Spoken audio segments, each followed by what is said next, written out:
Hello, Dr. Fox, with another little chat about culture. Um, okay, this chapter, motivation and morality. What do we do? What do we want to do? Why do we do it? What should we do and not do? A lot of questions here.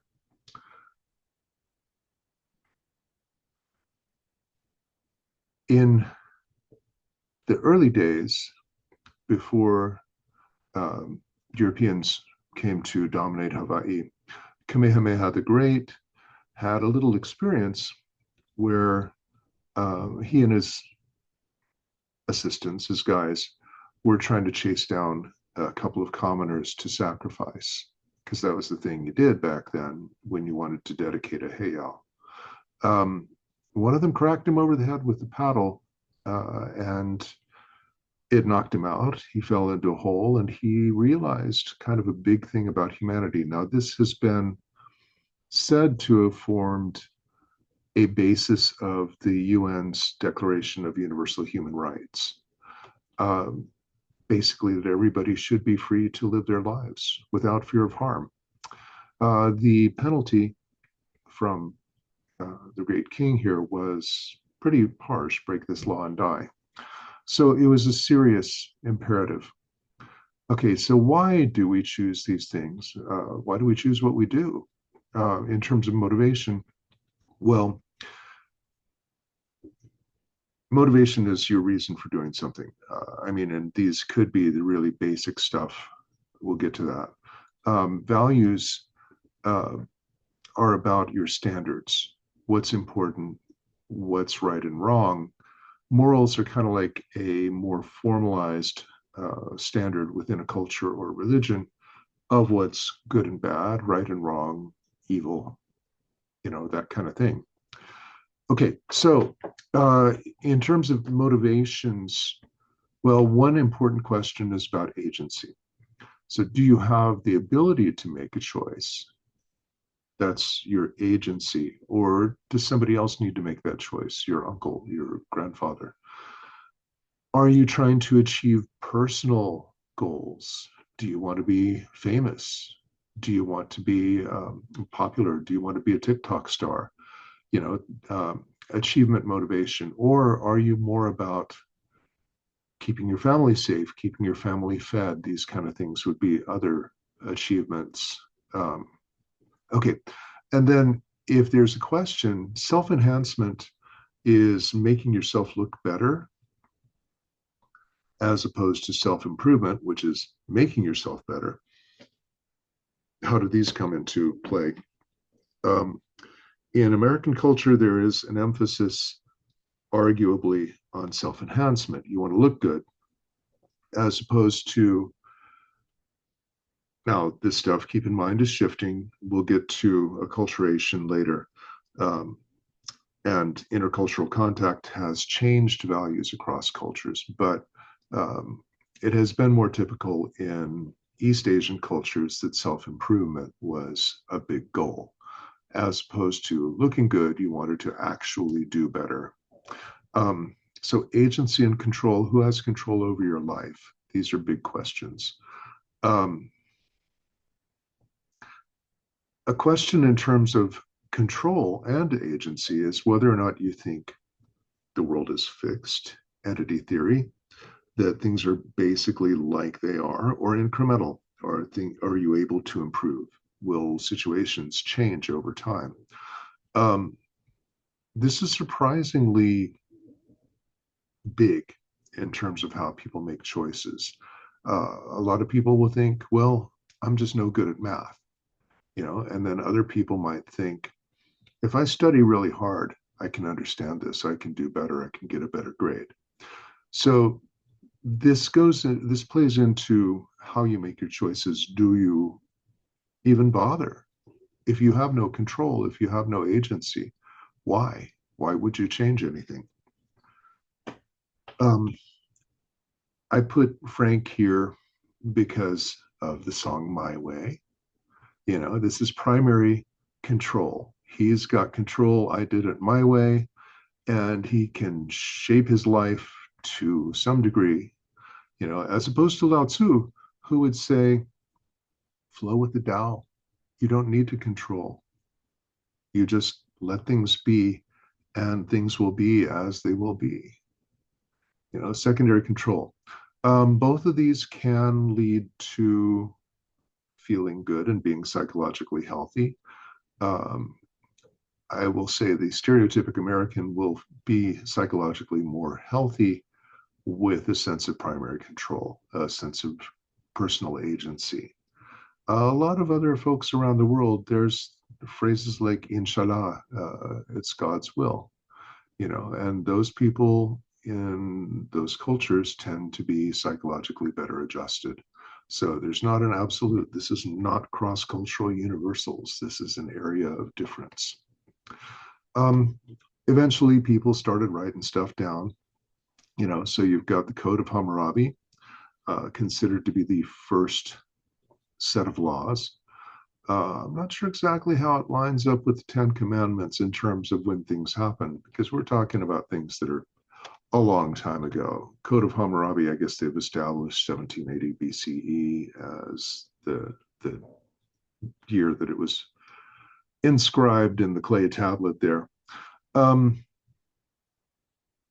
so these are very absolute laws of what you must do and must not do. Uh, we have less formal systems like gossip. So is there a purpose to gossip? Some folks would argue that gossip serves as a means of moral guidance, of setting limits and enforcing limits.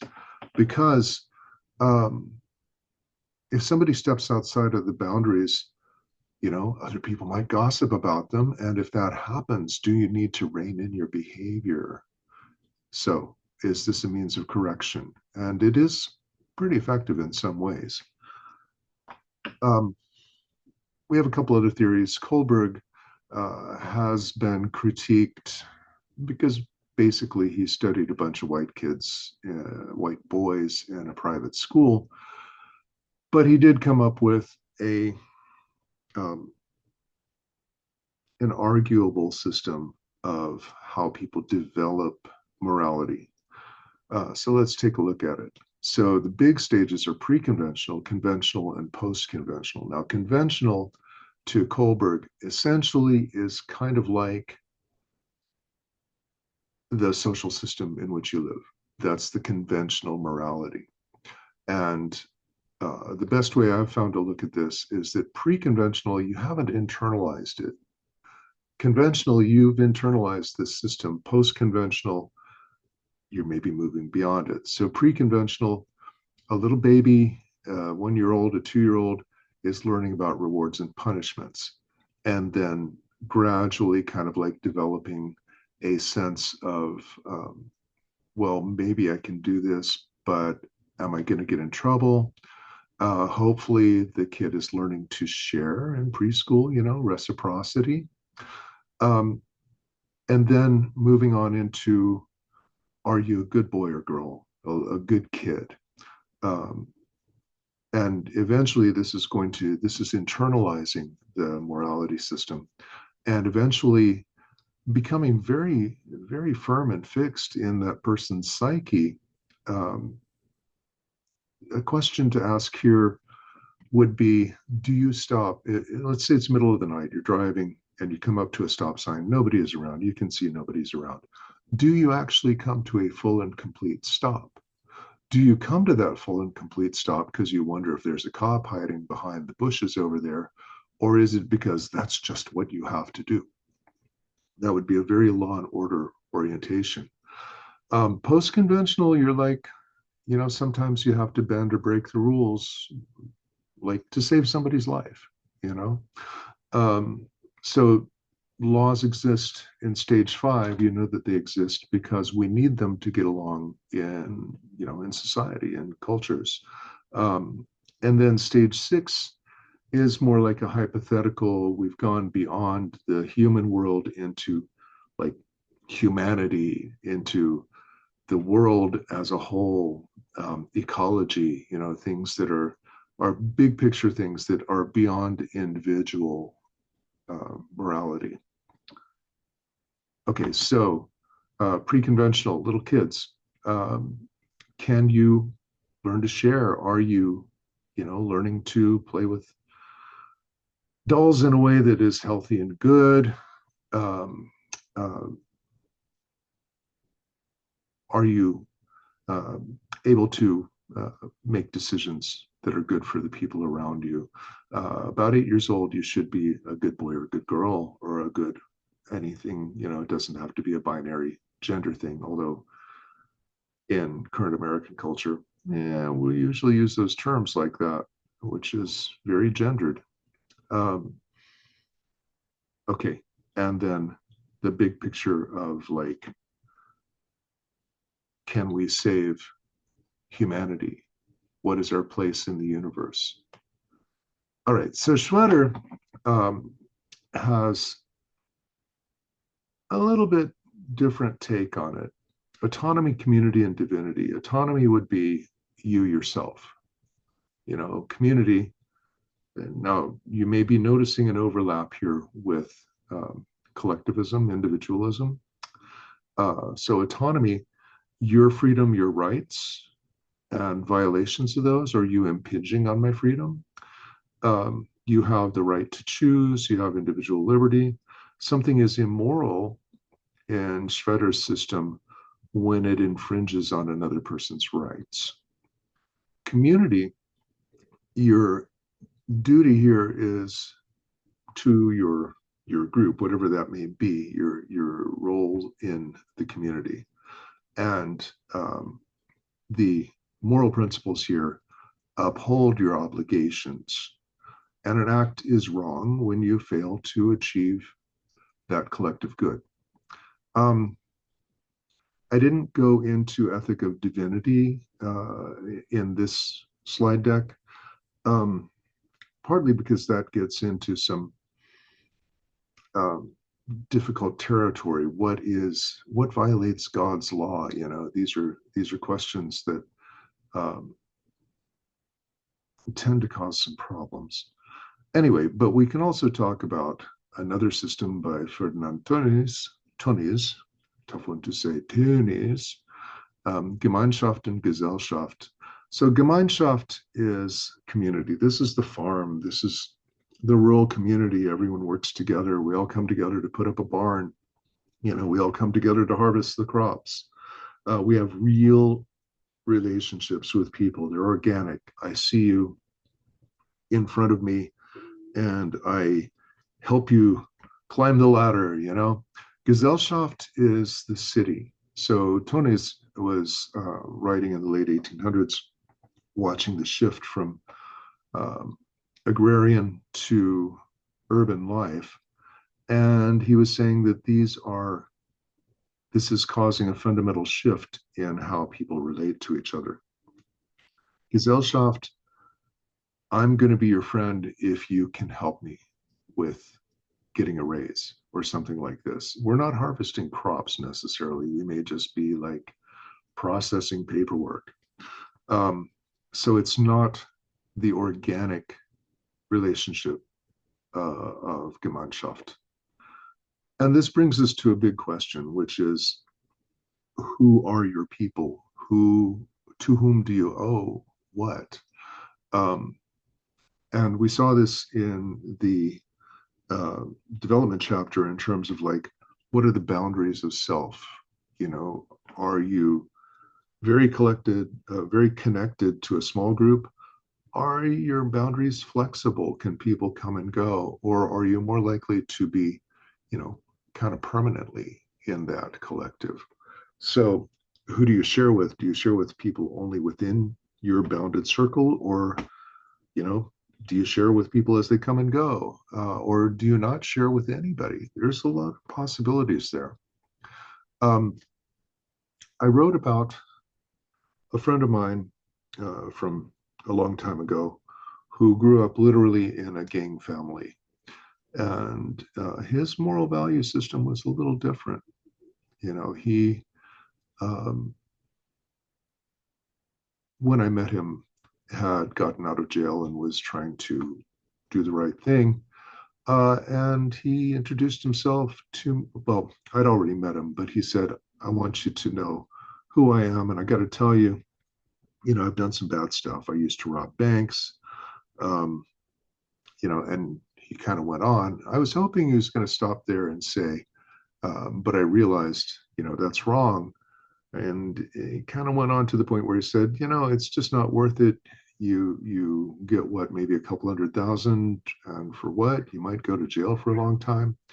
So that brings us back more to Kohlberg's stage stages 1 and 2, as opposed to, I realized that to be a good citizen, to be a person in this society, I need to not rob people. Okay. We also have Kluckhohn, whom I'm not going to go into right now in this talk, but Schwartz is pretty important um, because this is still ongoing. The research into Schwartz, uh, it's important stuff. So he was looking for universal value systems. Um, we can look at a kind of a basic thing with Schwartz, which is conservation, security, tradition, as opposed to openness, and self-enhancement, which we just heard about, achievement, as opposed to self-transcendence. This is becoming a person of the universe. This is going beyond the self. But we can look at it in a lot more detail. So this has been done through factor analysis, basically. I mean, I've known some people who do some really high level statistical stuff with Schwartz kind of work. So these are various value clusters. So the cluster of achievement falls sort of on the self-enhancement side here. Universalism is more around transcendence. Stimulation would be openness to change. Is that important to you? And they kind of overlap. So these are how things would map out if you laid out a whole bunch of different questions about values and you cluster them by their shared topic area. Conformity and tradition, interestingly, kind of cluster a little differently, but they're pretty closely related, and they're on the conservation side here. Okay. And that's really, how do we learn these? Well, the itsy bitsy spider went up the water spout. This is not to teach spiders to climb water spouts. It's to say you must persevere. So perseverance is a big value. Yeah. So there's a lot of these moral messages, and we're reminded of them even when we see a flag, or we see, well, we could see an American flag, or you could see an LGBTQ plus flag, and that would convey a different semiotic message of values. Okay, so that's about that.